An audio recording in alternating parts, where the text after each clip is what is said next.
Morjes kaikki, se on Honkolan Late ja tänäänkin meillä on luvassa tämmönen perinteisempi unboxausvideo. Tosiaan tossa jokunen video ja viikko sitten niin unboxasin tollasen Jet Guitars JJ350 baritonikitaran ja nyt pari päivää sitten heitin kyseistä kitarasta ton soittodemonkin pihalle. Niin ihastuin siihen kitaraan niin kovin, varsinkin sen hinta-laatusuhteeseen, että minä päätin sitten ottaa tuonne Tampereen musiikkiin ja musakaupan sitä paajikseen yhteyttä. Ja oli tarkoitus vähän tällainen perinteisempi kitara pistää sitten tilaten. Niin tosiaan tämä video on tehty kaupallisessa yhteistyössä Tampereen musiikin kanssa. Mut katsotaan mitä täältä löytyy, kerron sitten tarkemmin.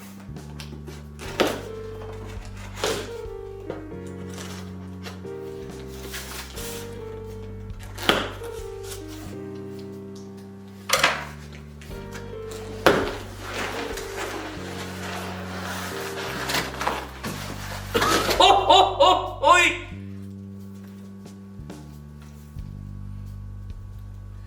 Sieltä tuli tällainen yllärikin, voi että. Jet Guitars paita. No niin. Ei muuta kuin sitten mainostamaan. No niin. Skadam!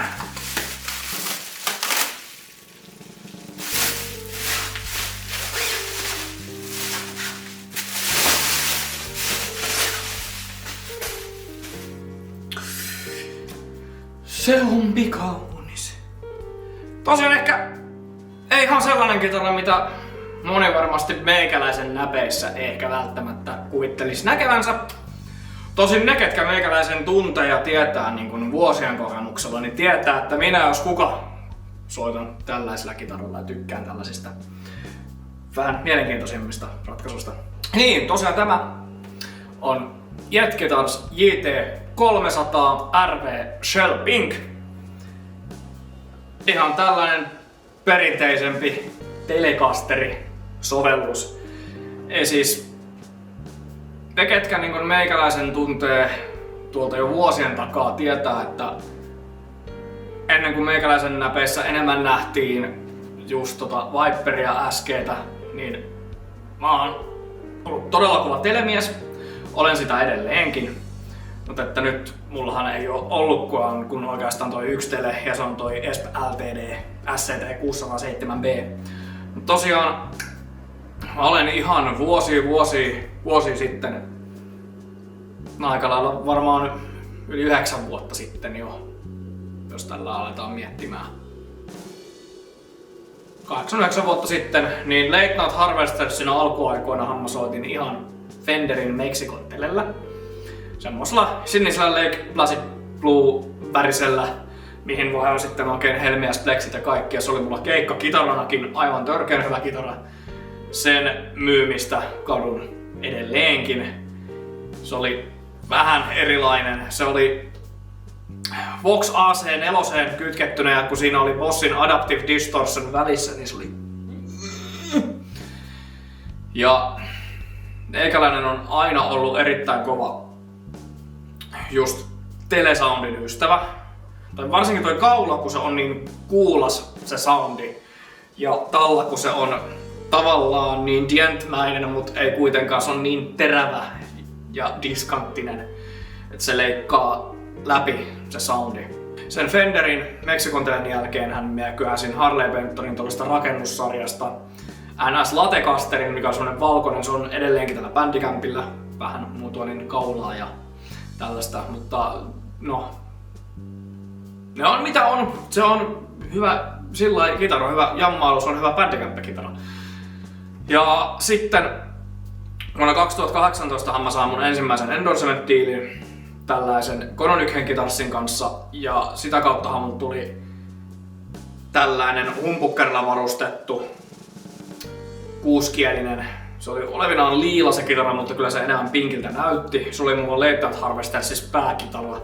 Että kyseinen kitara on ollut myös Kollektivistissa. Mulla on yhdellä musavideolla, jos en hirveästi muista väärin, niin Takotsupu musavideo. Eli ihan koulun alkupään niin kuin, tuotantoa.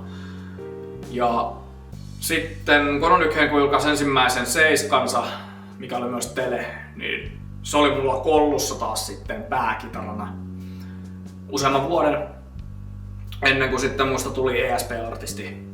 Niin, ja sitten mun ensimmäinen ESP-diilikitarahan oli justiinsa toi Stephen Carpenter LTD Signature, eli just toi SCT 607B, mikä on yksi mun lemppariseiskuja koskaan. Se on kunnon lavanmurskaa ja se painaa kuin synti. Se kitara on tankki, se kuulostaa aivan järkyttävän hyvältä, se on pirun hyvä soittaa. Jos tää tele-malli istuu minun näppeihin ja syliin niin mainiosti. Mut joo, tosiaan tästä kitarasta enemmän.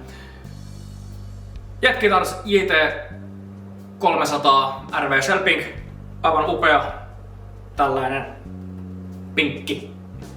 22 nauhaa, mikä on parempi kuin esimerkiksi Fenderissä. Fenderin tällaisessa ainakin siinä, mikä mulla oli vaan 21 nauhaa, meinaa loppu vähän kesken.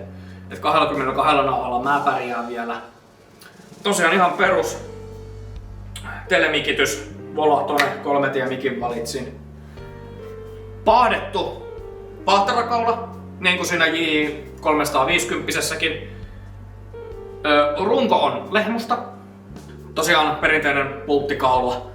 Luusatulla tässäkin.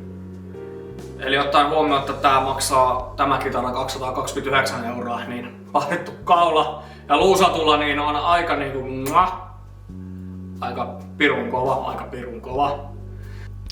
Ruusupuolelauta. Talla on tällainen perinteisempi toploaderi, eli kielet heitetään tuolta tallasta läpi. Ei oo string through tosiaan. Tää on hyvin semmonen perinteinen. Kaulaprofiili Modern C, eli tää on ihan saman tuntuinen mitä siinä J350. Jätin omat virittimet. Todella kevyt. Tuntuu erittäin hyvältä.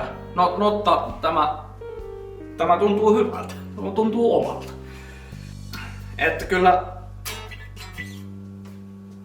tällä tulee hauskaa.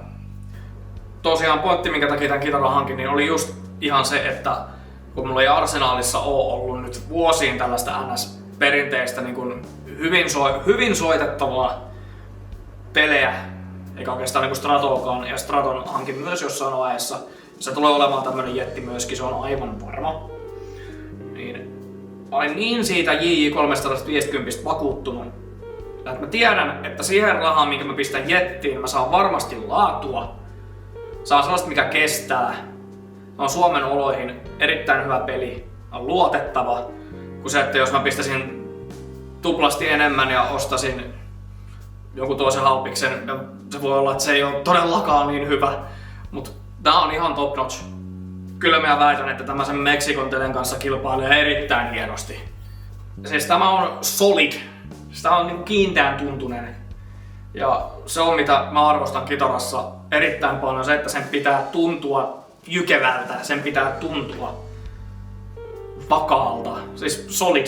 Mä tiedän miten mä sen suomentaisin, mutta tiedätte mitä ajan takaa. Mut joo, tämmönen. Tämän kanssa tulee olemaan hauskaa.